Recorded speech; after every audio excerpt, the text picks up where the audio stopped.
एक कथा सुनाए। दो कन्याएं थीं छोटी छोटी, बहुत ध्यान से सुनना। एक राजा की बेटी थी और एक ब्राह्मण की बेटी थी। दोनों सखा थीं, आपस में मित्र थीं। एक बार राजा के यहां पर एक संत का आगमन हुआ, तो संत शालिग्राम भगवान की सेवा कर रहे थे। वो दोनों कन्याएं बैठ करके देख रही थीं। दोनों के मन में भाव आया, इस संत जैसे सेवा करते हैं वैसी सेवा हमको भी मिल जाए। तो दोनों संत से कहने लगी, बाबा हमको भी सेवा दे दो, हमको भी ठाकुर जी दे दो। तो संत ने मन में विचार किया, छोटी छोटी कन्याएं, ये क्या जाने असली नकली क्या होता है। उन्होंने शालिग्राम जैसे दिखने वाले चिपटे 2 पत्थर लिए और दोनों कन्याओं को दे दिए। दोनों कन्याएं बड़ी प्रसन्न हो गईं, बोले वाह हमको ठाकुर जी मिल गए।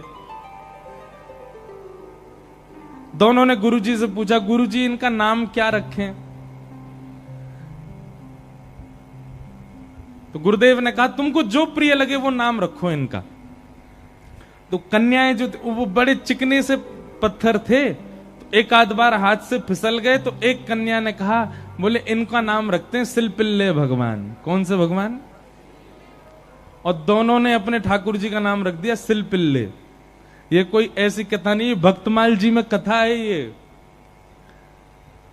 तो सिलपिल्ले भगवान, दोनों कन्याओं के सिलपिल्ले भगवान हो गए। अब दोनों कन्याओं के साथ में कैसी घटना घटी? तो जो ब्राह्मण कन्या थी, जो थोड़ी बड़ी हो गई, सिलपिल्ले भगवान की सेवा करती थी, उसके 2 भाई थे। दोनों भाइयों में विवाद हो गया, दोनों भाई अलग अलग रहने लगे। एक दिन विवाद के कारण बड़े भाई ने छोटे भाई के घर में आकर के लूट मार करी, उसको मार पीटा और घर का सारा सामान हड़प के ले गया। उसी सामान में बहन के सिलपिल्ले भगवान भी ले गया। और बहन तो बेचारी रोने लगी, उसके तो ऐसे प्राण हो गए मानो बस अब जीवित ही नहीं रह पाएगी ठाकुर जी के बिना। रोने लगी, भैया से कहने लगी, भैया बोला पूरा घर लुट गया, उसकी तुझको चिंता नहीं, वो तेरे पत्थर के भगवान खो गए उनके लिए रो रही है। बोले वो पत्थर नहीं है, मेरे प्राण है, मेरे जीवन है, वो नहीं मिले तो मैं प्राण निकल जाएंगे मेरे। बोले जा, किसी और ने थोड़ी लूटा, बड़ा भाई है हमारा, जाके मांग ले, दे दे। तो बहन अपने बड़े भाई के घर गई और बड़े भाई से जाके कहा, भैया कुछ मत दो, सब रख लो अपने पास, पर मेरे सिलपिल्ले भगवान। अब सिलपिल्ले नाम सुनते ही सब हंसने लगे वहां पे। और जितने भी उसके भाई के साथ, वो तो गुंडा प्रवृत्ति का था, उसके साथ में जितने भी लोग सब हंसने लगे। अच्छा क्या नाम तुम्हारे ठाकुर जी का? बोले सिलपिल्ले भगवान। और जोर से हंसे। भैया मेरे भगवान दो। बोले अंदर सारा सामान पड़ा है, तू जाके अपने आप ढूंढ ले ठाकुर जी कहां हैं। अंदर जाने लगी तो एक जो उसके भाई का पूरा गैंग था, उसमें से एक बोला, अगर तेरी इतनी भक्ति है कि तू अपने भगवान के बगैर नहीं रह पा रही, तू यहीं खड़ी खड़ी बुला ले, तेरे ठाकुर जी अपने आप ही निकल के आ जाएं।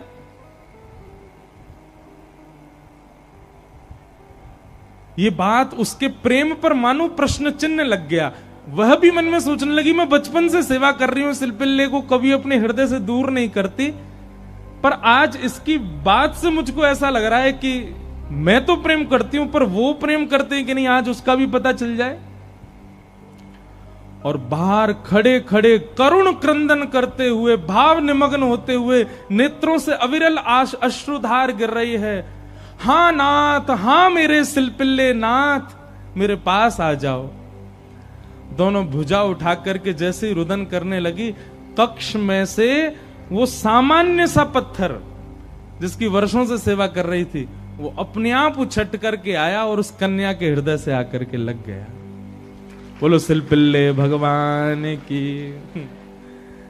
और महाराज ये देख करके भाई और उसका जो पूरा गैंग था, वो सब आश्चर्यचकित हो गए। परिणाम ये हुआ कि सब लोगों ने अपनी सब सामग्री जो उसके भाई की लूट ली थी, सब इकट्ठी करके दे आए। बोले भैया हम तो ऐसे ही समझते थे, पर आज वास्तव में हमने भक्ति का दर्शन किया। अब राजकन्या जो थी, उसके सिलपिल्ले भगवान, उनके साथ कैसी घटना घटी? कन्या का विवाह हुआ और जिस पुरुष के साथ में विवाह हुआ वो किसी भी रूप से भक्त नहीं था, ना वो भक्त था ना उसका परिवार भक्त था। कन्या ने विवाह के लिए मना तो किया पर माता पिता नहीं माने, विवाह कर दिया।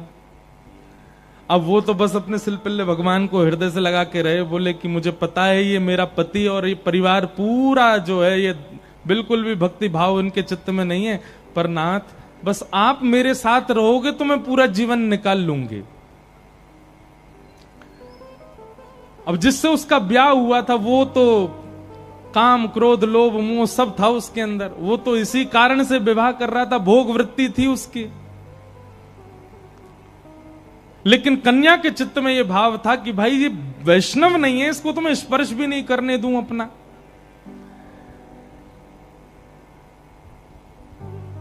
रात्रि में चर्चा कर रहा था पत्नी से, बातें करने लगा, बातें करते करते और उसने कहा ये क्या है तुम्हारे हाथ में? बोले ये मेरे भगवान है, सिलपिल्ले भगवान। उस सिलपिल्ले नाम सुनते ही इतना हंसा, हंसते हंसते बिस्तर से गिर गया। बोले कौन है? सिलपिल्ले भगवान। बोले आप हंसिए मत, ये मेरे ठाकुर जी हैं, मैं बचपन से इनकी सेवा करती हूं। अच्छा ठीक है, रखो इनको अपने पास। लेकिन वो उनको दूर करना चाह रहा था, बार बार लेकर के हटाना चाह रहा था। और वो राजकन्या कस के पकड़े, बोले नहीं आप इनको मुझसे दूर मत करो, ये मेरे प्राण है, ये अगर दूर हुए तो मैं प्राण त्याग दूंगी। एक दिन, 2 दिन, 4-5 दिन बीत गए, लेकिन वो ऐसे ही रहे, सिलपिल्ले भगवान को हृदय से लगा के रहे। उसका यही था कि मैं पूरा जीवन इनके साथ नहीं रह सकती, पर आप रहोगे तो मैं रह लूंगी। एक दिन उस राजकुमार को क्रोध आया और उसने जब हट पूर्वक हाथ हटाए और वो सिलपिल्ले भगवान को खींच करके और बाहर एक सरोवर था, सरोवर में फेंक दिया। जैसे ही सरोवर में फेंका वो राजकन्या वहीं मूर्छित होकर गिर पड़ी। पूरा परिवार इकट्ठा हो गया, सब लोग सोचने लगे, बोले अरे ये क्या हो गया, इसके कहीं प्राण ना निकल जाएं, पूरे गांव में हमारी निंदा होगी, इसके पिताजी बहुत बड़े राजा हैं, हमको कारागृह में डाल देंगे। क्या किया तूने? बोले कुछ नहीं, पत्थर लगाए, बैठी रहती थी, मैंने फेंक दिया तो नाटक कर रही है मूर्छा की। खूब प्रयास किया लेकिन होश में नहीं आई। जैसे तैसे होश में आई, वैद्य के बुलाने के बाद उठते ही मेरे सिलपिल्ले कहां हैं, मेरे सिलपिल्ले कहां हैं। गोताखोरों ने जाकर के पूरा सरोवर ढूंढ लिया लेकिन ठाकुर जी नहीं मिले। अंत तो गत्वा वही सरोवर के किनारे आकर के बैठ गई और रुदन करते हुए बोली, हे मेरे सिलपिल्ले नाथ, यदि मैंने वास्तव में बाल्यकाल से आपको अपना प्रियतम मान करके भेजा हो, आपकी निष्ठा से सेवा की हो, तो आप कृपा करके मेरे पास आ जाना। और यदि आप मेरे पास नहीं आए तो मैं एक क्षण और चिंतन नहीं करूंगी, तुरंत अपने प्राणों का परित्याग कर दूंगी। उसका पूरा परिवार खड़े होकर के देख रहा था। जैसे ही उसने कहा कि हे नाथ, यदि आप नहीं आए तो मैं प्राण त्याग दूंगी, ये बात कहते ही हाँ नाथ, हाँ नाथ, हाँ नाथ करुण क्रंदन करने लगी। तुरंत सरोवर में से अपने आप सिलपिल्ले भगवान निकल करके आए और उसकी छाती से आकर के लग गए। और ये दृश्य देख करके परिवार पूरा जो था वो तो नतमस्तक हो गया और उस कन्या को वापस उसके घर ही छोड़ आए। बोले भैया ये इतनी ऊंची श्रेणी नहीं है हमारी कि हम इसके साथ रहें, हमसे अपराध बनेगा यदि हम इनको अपने पास रखेंगे तो। ये तो हमारी कोई गुरु स्वरूपा है। प्रीति, अरे सामान्य से पत्थर को उन्होंने भगवान मान लिया और ठाकुर जी उसमें भाव।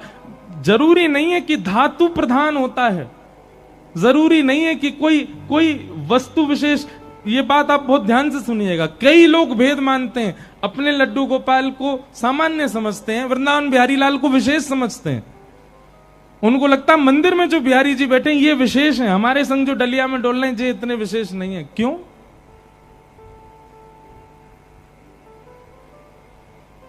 ये भेद दृष्टि मत रखो। वो बिहारी जी जितने श्रेष्ठ हैं उतने ही श्रेष्ठ आपके ठाकुर जी हैं। ये विश्वास प्रगाढ़ रखो अपने ठाकुर जी के प्रति, ये भाव प्रगाढ़ रखो। तो भैया संसार में हर वो वस्तु चली जाएगी आपसे दूर जिसको आप स्नेह भरी दृष्टि से देख लोगे। इसलिए स्नेह भरी दृष्टि से देखना है तो केवल ठाकुर जी को, उनकी लीला को, उनके धाम को, उनके प्रसाद को और उनके जनों को ही देखो। और या फिर जिससे स्नेह हो रहा हो, चाहे वो पुत्र हो, पुत्री हो, माता हो, पिता हो, मित्र हो, यार हो, कोई भी हो, उसको भगवत भक्त बनाओ। क्योंकि भगवत भक्त बनने के बाद उससे स्नेह हो तो भी वो स्थिर तो रहेगा। आप वैष्णव हैं और वो संसारी है, तो कोई भी संबंध क्यों ना हो स्थिर नहीं रहेगा, जाएगा। चला चलेति संसारे धर्म एको ही निश्चल। तो लक्ष्मी की बात हो रही है। लक्ष्मी ही रुक्मिणी जी के रूप में आई और उनका विवाह भगवान श्री कृष्ण के साथ हुआ। आगे भागवत जी में सिमंतक उपाख्यान सुनाया गया। भगवान का दूसरा विवाह जामवंत की पुत्री जामवती के साथ में हुआ। जामवती के उपरांत भगवान का तीसरा विवाह सत्यभामा जी के साथ में हुआ और भगवान का चतुर्थ विवाह हमारी वृंदावन की रस रानी, हमारी वृंदावन की साक्षात रस स्वरूपा श्याम सुंदर श्री यमुना मैया के साथ में हुआ। बोलो यमुना मैया की जय। एक बात हमारी बहुत ध्यान से सुनो, हम वैसे तो कथा में बोलते ही हैं। वृंदावन जाते बंधुओं कुछ नियम है, उन नियमों का पालन किया करो। सबसे पहला, वृंदावन जाते ही सबसे पहले तो वहां के अपनी गाड़ी से उतर के सबसे पहले तो भूमि जहां से वृंदावन प्रारंभ होता है वहीं वृंदावन को प्रणाम किया करो।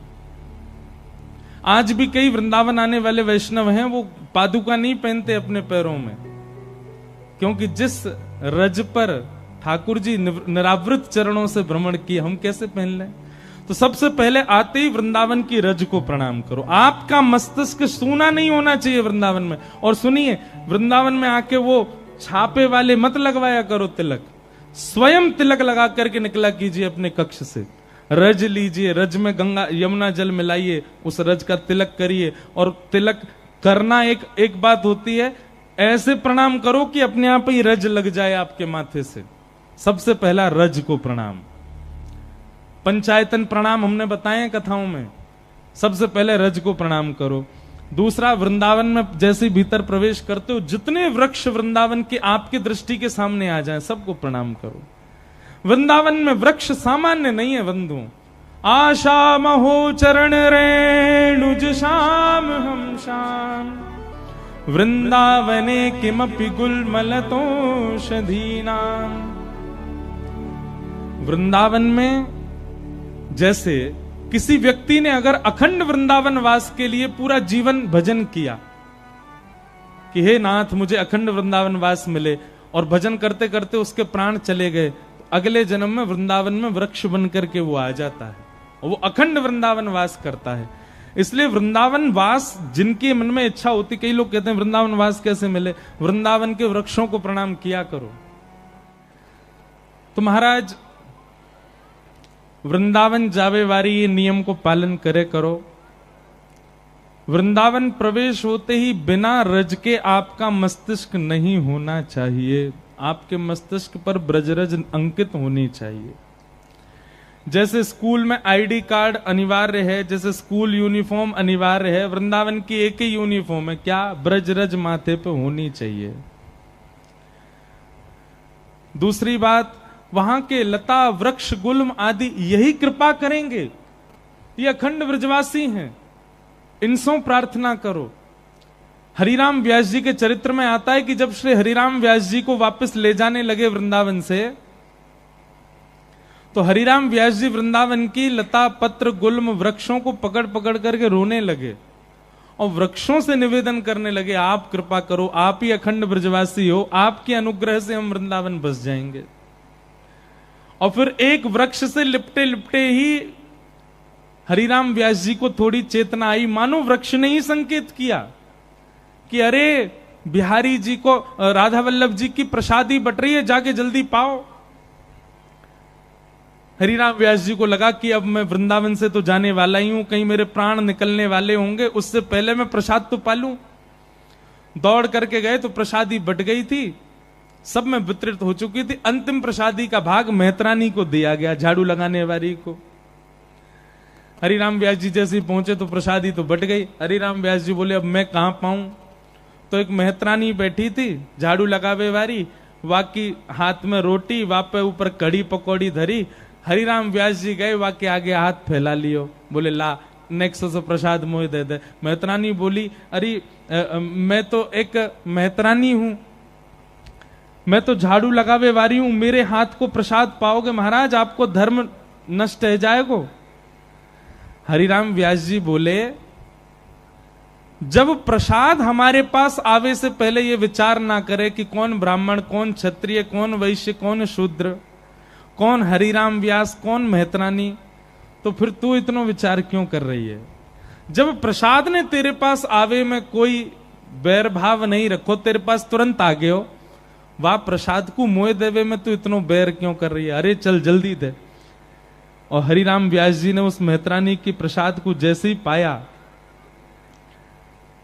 उनका एक बहुत सुंदर पद है, व्यास जी का मिल जाए तो, हाँ ध्यान से सुनना, हरिराम व्यास जी क्या कह रहे हैं कि व्यास मिठाई विप्र की तामे लागे आग, व्यास मिठाई विप्र की तामे लागे आग, वृंदावन के स्वपच की झूठन खइये माग। श्री वृंदावन के स्वपच की झूठन खइये माग। वृंदावन में भैया सुच्चो सुच्चो प्रसाद मिले, जो मत रखो। बंदर कई बार खाते खाते आधो छोड़ जाए, बाकू उठा के खा जाए करो। वृंदावन को वही को झूठो मिल जाए, वो हरिराम व्यास जी आज्ञा कर रहे हैं। वृंदावन के स्वपच को रहिए सेवक होए, तासों भेद न कीजिए, पीजे पद रज धोए। ये तो वृंदावन के स्वपच के लिए बताया गया। बहुत ध्यान से सुनो सब लोग, आज बहुत गर्मी है, बहुत गर्मी है। चलो अभी हम एसी चलवाते हैं, आज नहीं कल चल जाएगा, ठीक है? एसी सब घर में जाना, सोफा पे बैठना, एसी चला के 6 बजे से ही बैठ जाना। आज बहुत गर्मी है ना, हमारे एसी भी नहीं चल रहे, पहले दिन आते ही ना चल रहे, बस आपको दिखावे को लगा रखे हैं।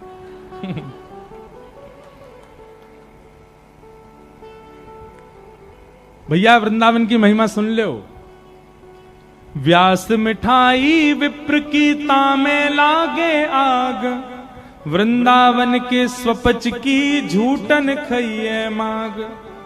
वृंदावन के स्वपच को, स्वपच किसको कहते हैं? जिसको हम जातियों में, वैसे तो जाति वृंदावन में खत्म हो जाती है, पर फिर भी जो बिल्कुल ऐसे कहते हैं नीची जाति है, वैसे कोई नीची नहीं होती। जात पात पूछे नहीं को, हरि को भजे सो हरि को हो। लेकिन फिर भी महाराज स्वपच का मतलब तो होता है कि जो उल्टा सीधा खाता हो, नहाता धोता भी नहीं हो, बिल्कुल अभद्र सा ही रहता हो, लेकिन वृंदावन का हो। वृंदावन के स्वपच को रहिए सेवक होए, तासों भेद न कीजिए, पीजे पद रज धोए। महाराज वृंदावन के स्वपच की भी चरण रज धो करके पी लीजिए। क्यों? क्योंकि वृंदावन को है। व्यास कुलीनन कोटि मिली, पंडित लाख 25, स्वपच भक्त की पनही, तुलीन तिनके शीस।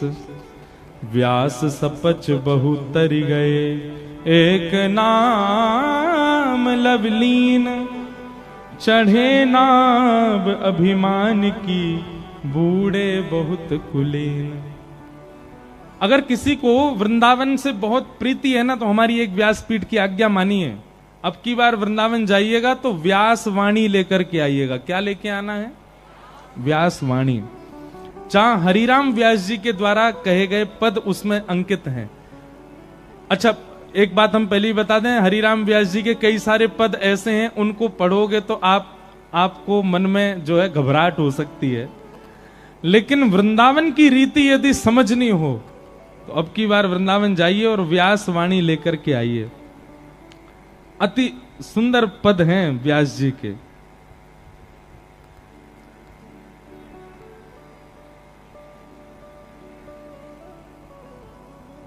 तो हरिराम व्यास जी क्या कह रहे हैं कि भैया कोई वृंदावन वासी मिल जाए, वो तो स्वपच भी हो तो भी बाकी पदरज धो करके पी लो, होना चाहिए वृंदावन वासी। तो वृंदावन में सबसे पहले रज को शीश पर धारण करो, दूसरा वृंदावन के सुंदर वृक्षों को प्रणाम करो, तीसरा वृंदावन में श्री यमुना जी को प्रणाम करो। लोग बाग आते हैं वृंदावन, बिहारी जी, राधा वल्लभ आदि सब दर्शन कर करा के भाग जाते हैं वहीं से। यमुना जी को आप प्रणाम ही नहीं करते। ठाकुर जी के दर्शन से पहले ये होना चाहिए, यमुना जी को वंदन करो, यमुना जी को प्रणाम करो। रज प्रणाम, वृक्ष प्रणाम, यमुना जी को प्रणाम, और उसके बाद चौथा प्रणाम ब्रजवासियों को प्रणाम।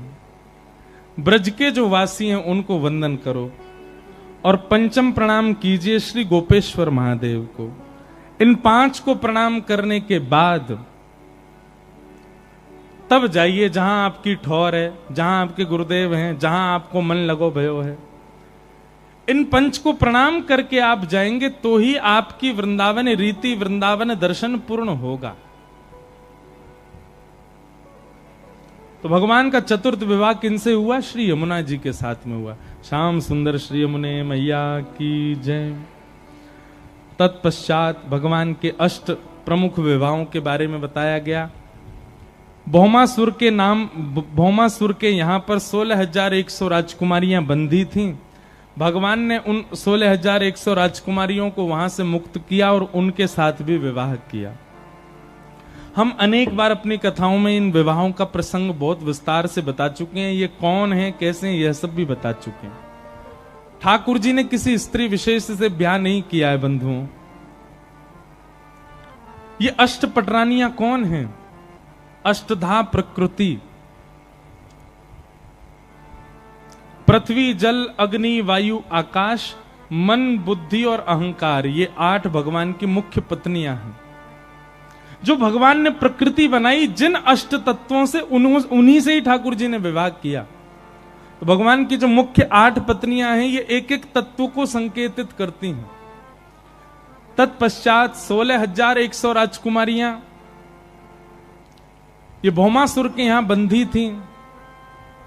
भगवान ने इनको मुक्त करके आज्ञा की अपने अपने घर जाओ, पर इन्होंने कहा कि हमको कोई स्वीकार नहीं करेगा। तब भगवान ने इनसे ब्याह किया। ये 16,100 वेद के मंत्र हैं। उन मंत्रों ने ही मूर्त रूप धारण करके ठाकुर जी से विवाह किया। 16,108 भगवान के विवाह हुए।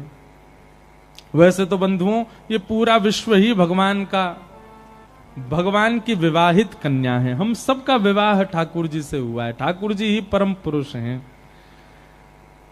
आगे भगवान भागवत जी में राजा नृण की कथा आती है। नारद जी भगवान की गृहचर्या देखने गए, उन सब का प्रसंग सुनाया गया। भगवान की नित्यचर्या बताई गई।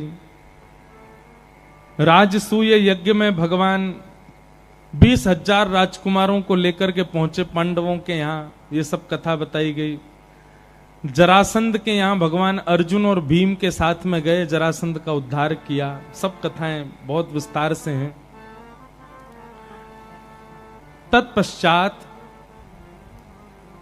ब्रज द्वारिका मिलन के प्रसंग सुनाए गए। सूर्य ग्रहण का समय था और भगवान समस्त द्वारिका वासियों को लेकर के कुरुक्षेत्र आए, ब्रह्म सरोवर, और वहां आकर के भगवान ने सुंदर यज्ञ किया। बहुत ध्यानपूर्वक सुनिएगा सब लोग। भगवान ने आकर के यज्ञ किया। ब्रजवासी ब्रज छोड़ करके कहीं नहीं गए भगवान के जाने के बाद।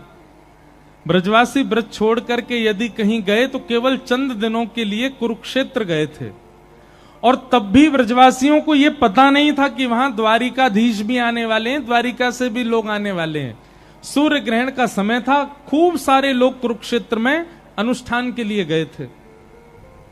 तो ऐसा कहें वो एक केवल कोइंसिडेंस था, ना ब्रजवासियों को पता था कि द्वारिकाधीश आने वाले हैं, ना द्वारिकाधीश को पता था कि ब्रज के लोग आने वाले। और ऐसा भी वर्णन आता है, हमारी श्यामा जू, हमारी किशोरी जी भी कुरुक्षेत्र आई थी उस यज्ञ में।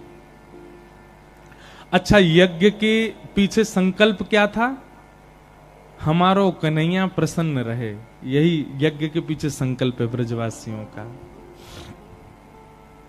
जब कुरुक्षेत्र में आ गए, सबने अपने शिविर लगा लिए, सब वहां रहने, तब उड़ते उड़ते खबर आई और ब्रजवासियों को पता चला हमारो कन्हैया द्वारिकाधीश भी यहाँ आयो भयो है, समस्त द्वारिकावासी इनके संग आयो है। वहां ठाकुर जी को पता चला कि सब ब्रजवासी, नंदरानी, यशोदा मैया, सब आदि सब आए हुए हैं। बहुत सुंदर प्रसंग है ब्रज द्वारिका मिलन का।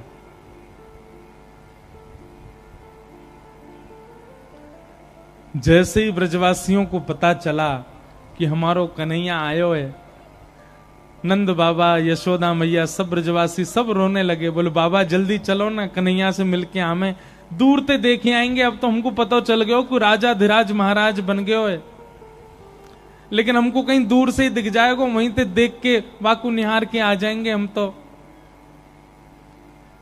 नंद बाबा सब ब्रजवासियों को लेकर के गए। मैं बहुत दिन बाद ये प्रसंग कह रहा हूं, ध्यान से सुनिएगा।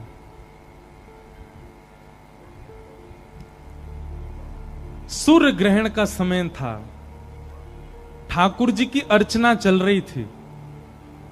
भगवान एक सिंहासन पर बैठे हैं और अनेक ब्राह्मण सन्मुख खड़े होकर के कोई तुलसी से अर्चना कर रहे हैं, कोई पुष्पों से अर्चना कर रहे हैं। भगवान का वेद ध्वनियों से अर्चन चल रहा था। तभी किसी ने जाकर के कान में बताया, बोले लाला, हे द्वारिकाधीश, ब्रज से आपके माता पिता नंद बाबा और यशोदा मैया और सब ग्वाल वाल आए हैं। ठाकुर जी की अर्चना चल रही थी। जैसे ही भगवान ने सुना यशोदा मैया आई हैं, नंद बाबा आए हैं, ग्वाल बाल आए हैं, अब वहां तो असंख्य भीड़ लगी थी, सामने ठाकुर जी को दिखाई नहीं दी।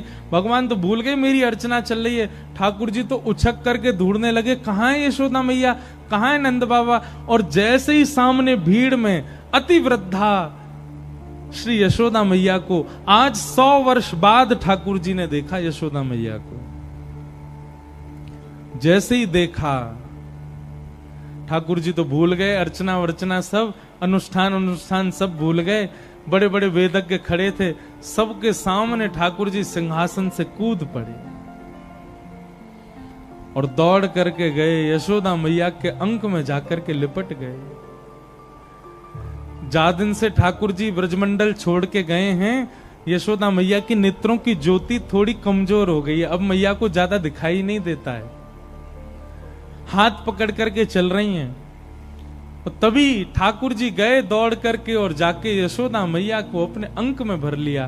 कन्हैया के अंक में आते ही यशोदा मैया ने अपने हस्त कमल से ठाकुर जी के मस्तिष्क को, गालों को, नाक को, आंख को, होठ को, सब अंग स्पर्श करके, और यशोदा मैया कह रही, लाला इतने बरस है गए, तू अभी तक छोटो ही है, तेरो स्पर्श तो अबू ऐसा लगे कि अबू गैया चरा के आयो दिखे।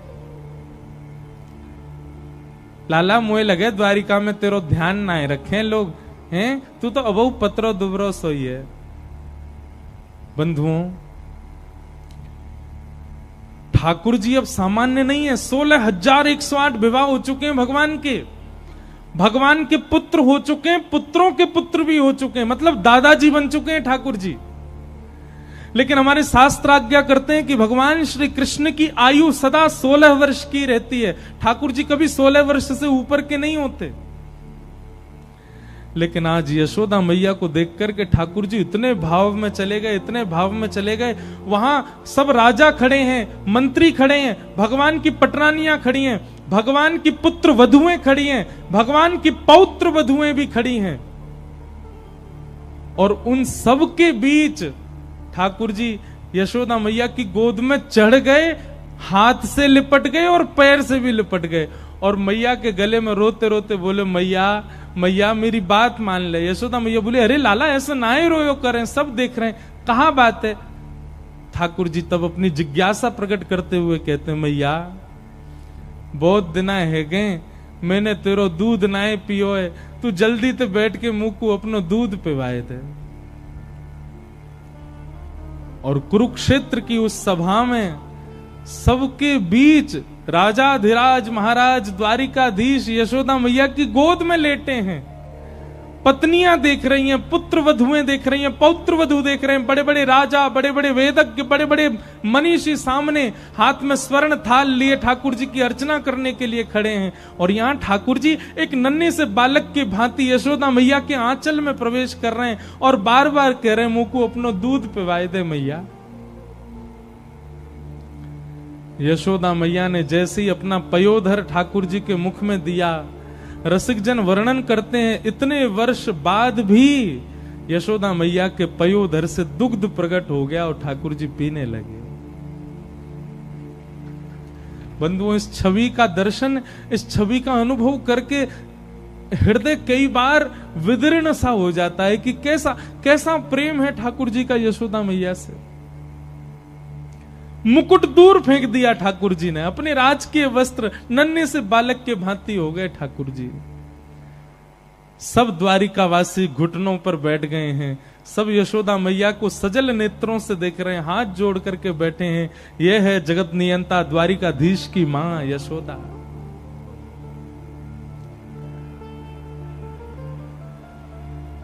किसी ने जाकर के भीतर खबर दे दी देवकी मैया को कि मैया ब्रजमंडल से यशोदा मैया आई हैं।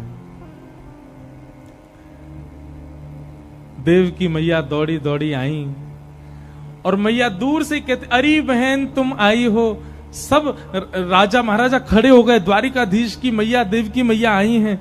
यशोदा मैया को जैसे ही पता चली कि देवकी मैया आई हैं, ठाकुर जी को ऐसी गोद से उठा के बगल में कियो और साष्टांग दंडवत कर रही हैं देवकी मैया को। देवकी मैया सामने से साष्टांग दंडवत करके यशोदा मैया को उठा रही हैं, हृदय से लगा रही, मैया आप ये कहा कर रही हो, आप मेरे चरणन में प्रणाम काहे को कर रही हो। यशोदा बोली, प्रणाम तो मुझको बहुत दिना पहले करनो देवकी, लेकिन अवसर नाए मिलो, या हमारे आज प्रणाम कर रही हूं। अरे क्यों कर रही हो प्रणाम। यशोदा मैया कहती हैं, जिससे मैं हूं जाते मेरो जीवन है, जाते पूरे ब्रजमंडल को जीवन है, जासे हम सबन की श्वास चले, जासे हमारे प्राण रुके भय हैं, हमारे प्राण धन को तुमने जन्म दियो मैया, या हमारे तुमको प्रणाम कर रही हैं। मैंने पालो है कन्हैया, मैंने बड़ो कियो कन्हैया, मैंने गोद में खिलायो, मैंने माखन खिलायो, मैंने सब काम किए,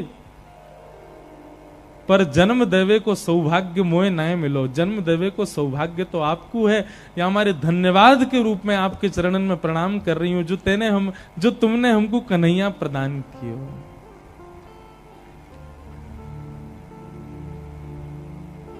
एक अलग ही वातावरण हो चुका है, अनुष्ठान आदि सब रह गए, सब बस प्रेमाश्रु में डूबे हुए हैं। पूरी द्वारिका नगरी वहां कुरुक्षेत्र में बस रुदन कर रही है इस प्रेम को देख करके। ठाकुर जी नन्हे से बालक के भांति दूर बैठे हैं।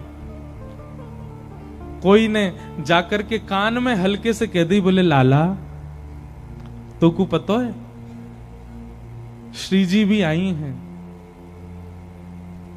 और जैसे ही ठाकुर जी ने सुनी श्री जी आई हैं, तुरंत ठाकुर जी उठ करके खड़े हो गए और बिना किसी को बोले, बिना किसी को बताए सीधे निकल पड़े और बस पूछने लगे, श्री जी कहां हैं, श्री जी कहां हैं, श्री जी नहीं आई मौसम मिलवे।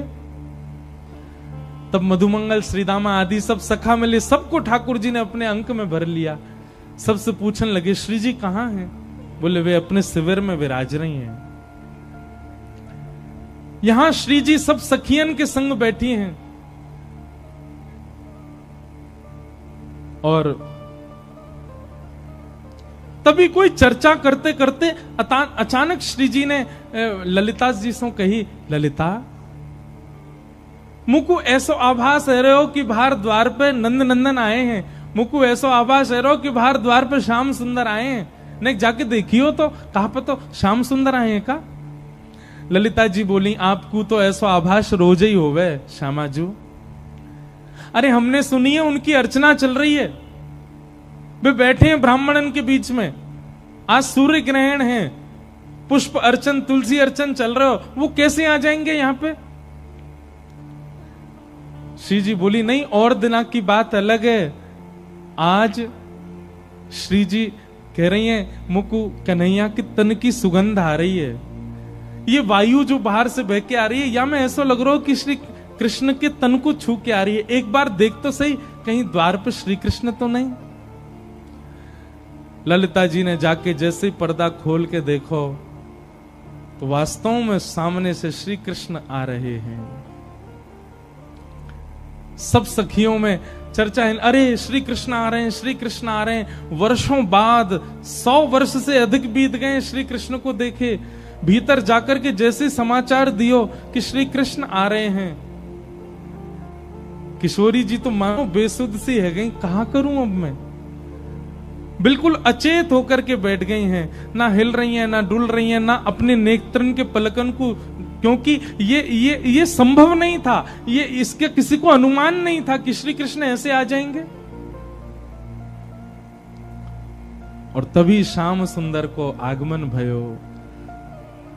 वैसे तो बंधुओं हमारे वृंदावन भी थी कि भाव से वृंदावन निकुंज लीला में श्यामा श्याम कभी अलग नाए हूं मैं, पर कहीं यदि प्रसंग कथानक मानी जाए तो 100 वर्ष बाद आज ठाकुर जी श्री जी के सामने आए हैं। नीचे नेत्र करी, अपलक नेत्रन सो एक तक देख रही, एक जगह हमारी किशोरी जी बैठी हैं। ठाकुर जी गए, ललिता जी ने सेज सजाई, सिंहासन पर आज्ञा करी यहां विराजो, पर ठाकुर जी सिंहासन पर नहीं बैठे। श्री जी जहां बैठी हैं वहां नीचे सिंहासन से कमर लगा के बैठ गए और श्री जी के चरणन को अपने गोद में लेकर के बैठे। नेत्रन से अविरल अश्रुधार गिरती जा रही है।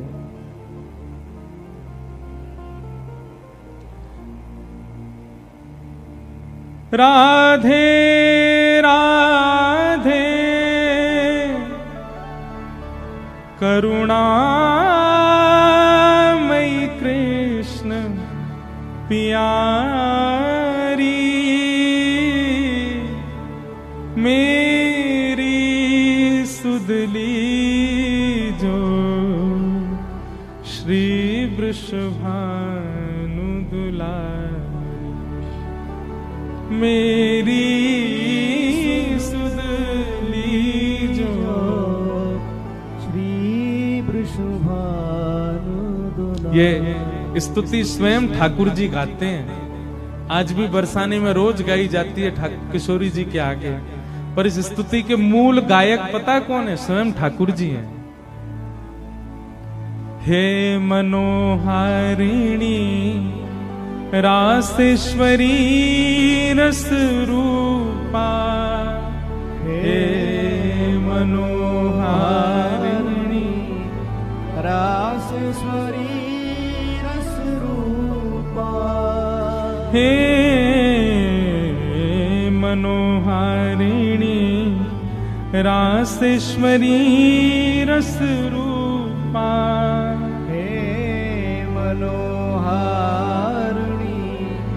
रासेश्वरी रस रूपा, ब्रज विलासनी ब्रज वासिनी ब्रज की भूपा, ब्रज विलासनी ब्रज वासिन ब्रज की भूपा, ललितादिक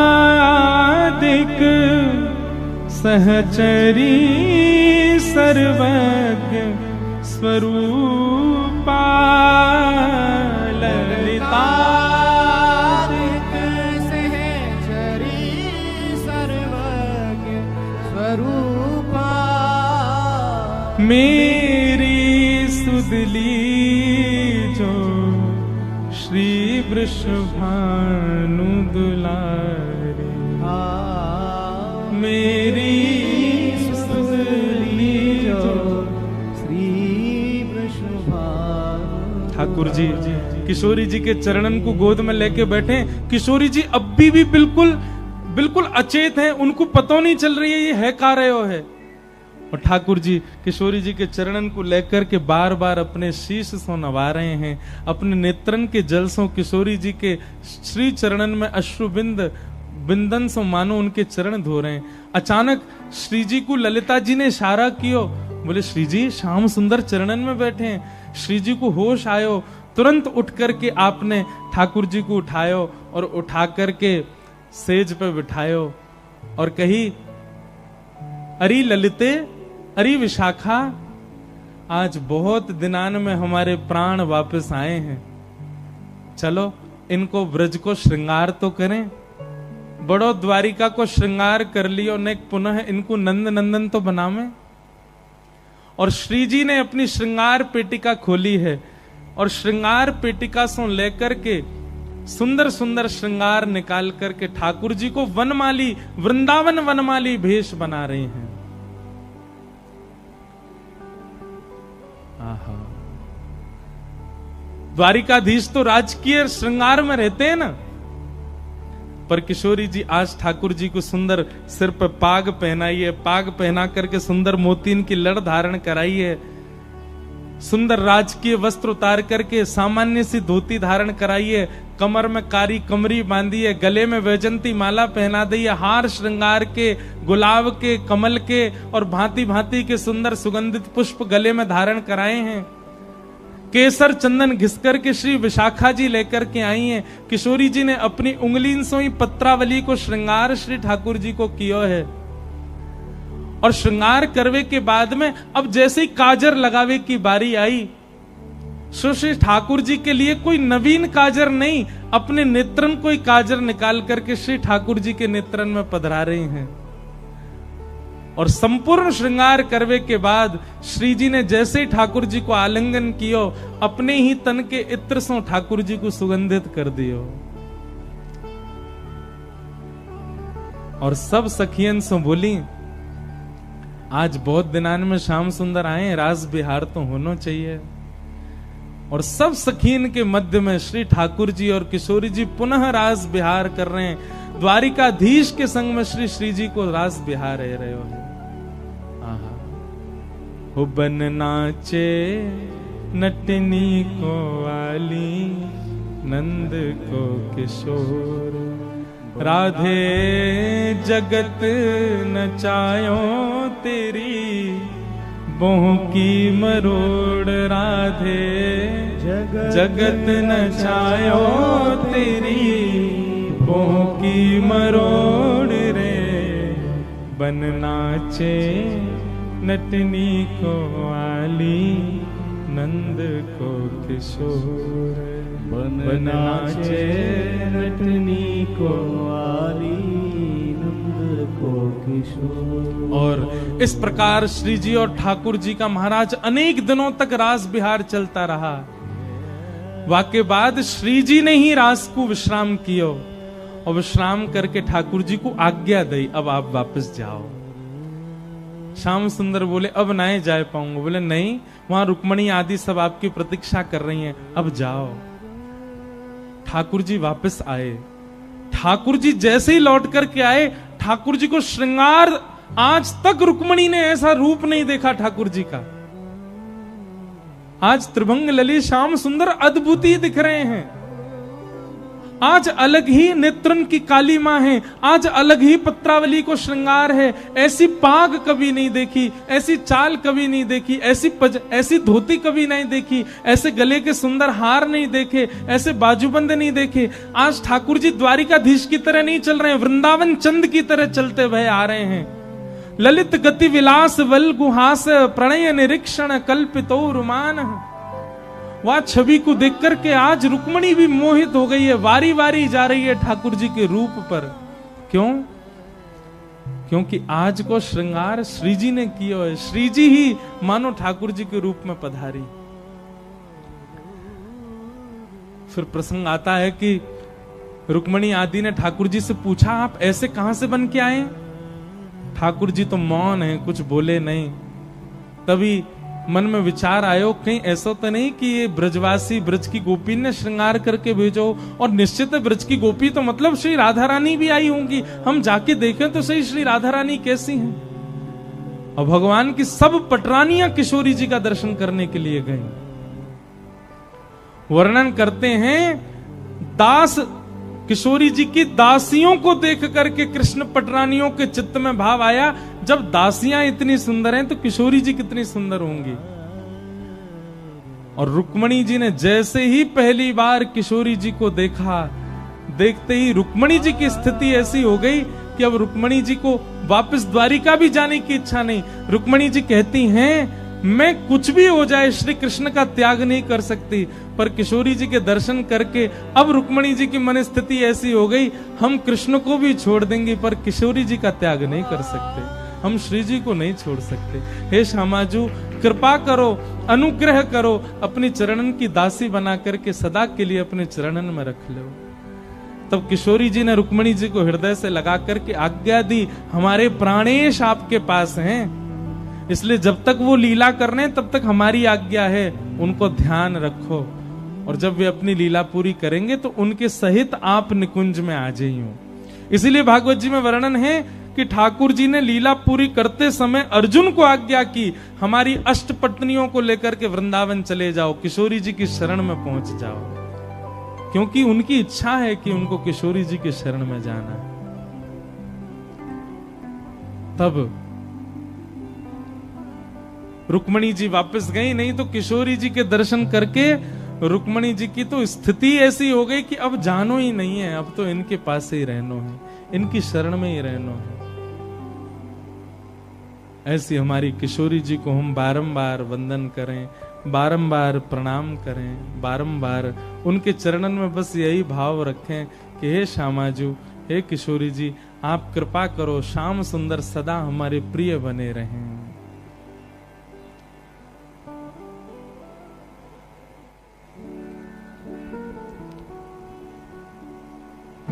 आज कहनी तो हमको द्वारिका लीला थी, पर हमसे श्री जी का ही स्मरण हो रहा है बार बार।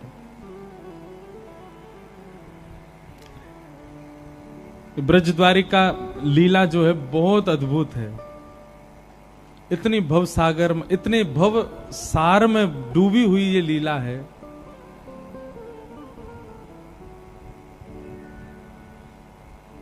श्री जी से बस यही प्रार्थना की, हे श्री जी, ये कथा तो विश्राम हो जाएगी, बस आप हमारे चित्त में प्रेम का वो सागर भर दो, जिस प्रकार जल में कोई भी वस्तु फेंकने पर तैरती रहती है, ऐसे ही फिर हम जब संसार में जाएं तो संसार के विषय तैरते रहें, कोई भीतर ना प्रवेश कर पाए।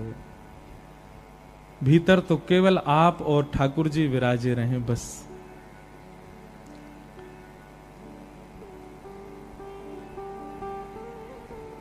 सूर्य ग्रहण की संपूर्ण लीला सुनाई गई। आगे भागवत जी में सुदामा चरित्र सुनाया। किसी ने पूछा भी कि हमको भी सुदामा जी की तरह ठाकुर जी का मित्र बनना हो तो हम क्या करें। सुदामा जी के अंदर 3 गुण हैं, विरक्तिंद्रिय, प्रशांतात्मा और जितेंद्रिय। ठाकुर जी के यदि सखा बनना चाहते हैं तो आप अपने अंदर 3 लक्षण लेकर के आओ। सबसे पहला विरक्तिंद्रिय। विरक्तिंद्रिय का मतलब क्या होता है? बहुत ध्यानपूर्वक सुनिए सब लोग। ठाकुर जी से यदि आप सख्य भाव चाहते हैं, नवदा भक्ति, 9 प्रकार की भक्ति होती हैं। कितने प्रकार की भक्ति होती हैं? कितने लोगों को याद है नवदा भक्ति? हाथ ऊपर करो। धन्य है, बताओ। 15,000 की भीड़ में 5 लोगों को पता नवदा भक्ति। याद करो इसको बैठ के। श्रवणम कीर्तनम विष्णु, स्मरणम पाद सेवनम, अर्चनम वंदनम, दास्यम, सख्य, आत्मनिवेदनम। कल कथा दोबारा लाइव में सुन लेना, वहां से लिख लेना इसको, नवदा भक्ति याद कीजिए, और एक एक करके 9 सोपान चढ़ने हैं आपको। सबसे पहली भक्ति का नाम क्या है? श्रवणम। सुनो, ठाकुर जी की जितनी हो सके लीलाएं सुनो। अभी पता है क्या हुआ, अभी आप कई इतने युवा आते हैं कथा में, सब सुनने में खूब रुचि बढ़ा रहे हैं, अच्छी बात है, सुनो। ये सबसे पहली भक्ति है, श्रवणम। पर श्रवण के बाद श्रवण तक सीमित मत रहो। श्रवण के बाद क्या, जिसको सुना है, जिसकी लीलाएं सुनी है, अब उसका क्या करो? कीर्तनम। कीर्तनम का मतलब क्या है? अब उसके गुणगान गाओ, चलते फिरते, उठते बैठते, जागते सोते। जिस देश में, जिस वेश में, परवेश में रहो, राधा रमण, राधा रमण, राधा रमण कहो। जिस काम में, जिस धाम में, जिस नाम में रहो, राधा रमण, राधा रमण, राधा रमण कहो। जिनकी लीला आप सुनते हो, उनका फिर चिंतन करके कीर्तन करो। ये दूसरी भक्ति है। कीर्तन का मतलब क्या होता है? जहां पर व्यक्ति अपने तन की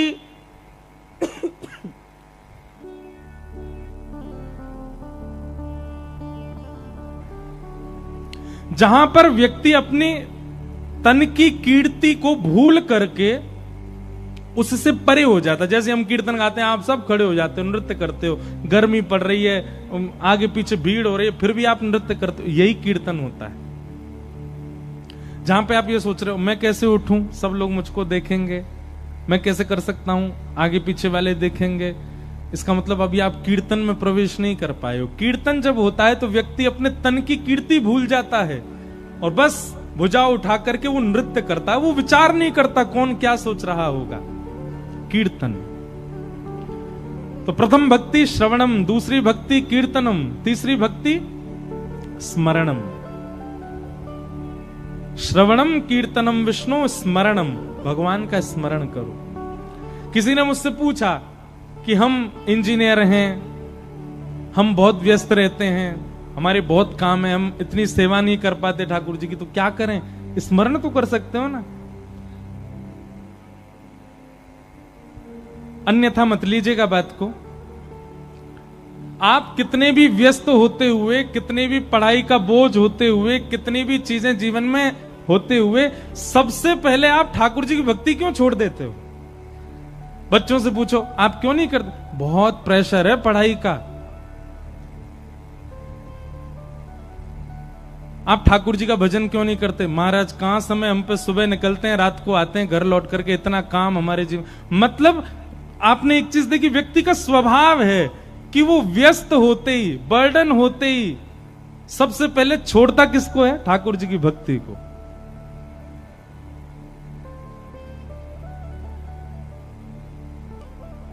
सोशल मीडिया नहीं छोड़ा, जिससे प्रेम करते हैं उससे बात करना नहीं छोड़ा, उसका चिंतन करना नहीं छोड़ा, सुबह शाम उसके साथ रहना, घूमना नहीं छोड़ा। पर ठाकुर जी सबसे पहले छूट जाते हैं, क्योंकि ठाकुर जी हैं ही नहीं चित्त में।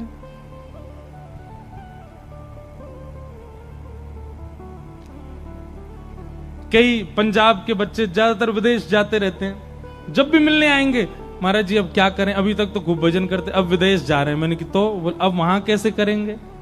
मतलब आपके पास फर्स्ट प्रायोरिटी में छोड़ने के लिए सबसे पहले कौन है? ठाकुर जी। कि कुछ भी होगा उनको छोड़ा जाएगा। मीराबाई की प्रायोरिटी में सब थे कि कुछ भी होगा सब छोड़ दूंगे, पर ठाकुर जी नहीं। चाहे जो हो जाए, ठाकुर जी नहीं छूट सकते मुझसे। ऐसी भक्ति करो, चाहे जो हो जाए, ठाकुर जी नहीं छूटने चाहिए, चाहे संसार छूट जाए। हमारे लिए सबसे पहले अधर धरे ठाकुर जी।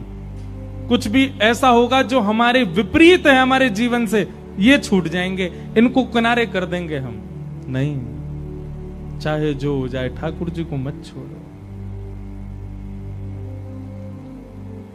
उनकी स्मृति मत छोड़ो।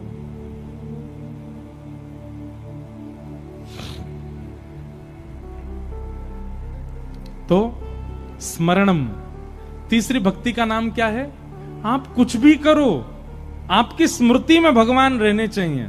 आप इंजीनियर हो, आप डॉक्टर हो, आप चार्टर्ड अकाउंटेंट हो, आप सिविल में जॉब करते हो, आपके चिंतन में ठाकुर जी रहने चाहिए। जरूरी नहीं है फिर आपको सेवा ही करनी है, जरूरी नहीं है फिर आपको नाम जप ही करना है, जरूरी नहीं है आपकी माला होनी चाहिए, आपके चिंतन में ठाकुर जी रहें, बस स्मृति में रहने चाहिए ठाकुर जी। अर्जुन ने कोई माला नहीं जपी थी वहां पर, ठाकुर जी अभी धनुष नहीं चला सकता, 11 माला तो हो जाए मेरी पहले पूरी। भगवान बोलेंगे सामने वाला मार देगा तुझको। अर्जुन से भगवान ने क्या कहा? युद्ध कर, पर मेरी स्मृति के साथ में कर। युद्ध कर मतलब अपना कर्म कर, जितना व्यस्त तू रह सकता उतना व्यस्त रख, पर स्मृति में मैं हूं तेरा, ये सदैव विश्वास रख। जिस प्रकार धन मेरा है ये विश्वास चित्त में रहता है, माता पिता मेरे हैं, पत्नी मेरी है, बच्चे मेरे हैं, ये सारे विश्वास कितनी भी व्यस्तता हो तब हमारे चित्त में रहते ही हैं। ऐसा ही विश्वास ये भी रहे ठाकुर जी मेरे हैं, श्री जी मेरी हैं, लाल जी मेरे हैं। ये विश्वास मात्र आपके चित्त में स्मृति बनकर के बना रहे, आपको और कुछ करने की आवश्यकता नहीं। अपना कर्म करो, अच्छे से स्मृति रखो। तो सबसे पहली भक्ति श्रवणम, दूसरी कीर्तनम, तीसरी स्मरणम, स्मरण स्मृति में रखो,